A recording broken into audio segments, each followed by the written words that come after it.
మీ హిందూ ధర్మంలో 33 కోట్ల మంది దేవతలు కదండి, వారి పేర్లు ఏమైనా చెప్తారా, మేము రాసుకుంటామని చెప్పి కొంతమంది వెటకారంగా అడిగారు. జనులందరి అవగాహన కోసం సనాతన ధర్మంలో 33 కోట్ల మంది దేవతలు ఎవరు అంటే, ముందు కోటి అన్న పదానికి సంస్కృతంలో అర్థం తెలుసుకోవాలి. కోటి అన్న పదానికి వర్గం, విధం, ప్రధానం అన్నటువంటి 3 అర్థాలు వస్తాయి. ఇందులో 33 వర్గములే 33 కోట్ల మంది దేవతలు.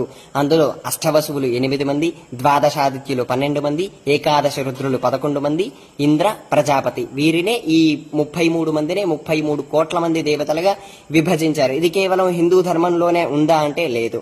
ఇటు పార్సీ మతంలోనూ ఇదే విధానంగా ఉంది. వారి మతానుసారం బౌద్ధంలోనూ ఉంది. బౌద్ధంలో 7 బుద్ధులు అంటారంటే 7 కోట్ల మంది బుద్ధులు అని అర్థం సార్వజనికంగా తీసుకున్నట్లయితే. కానీ దాని అంతరార్థం ఏంటంటే 7 ప్రధాన బుద్ధులు అని అర్థం.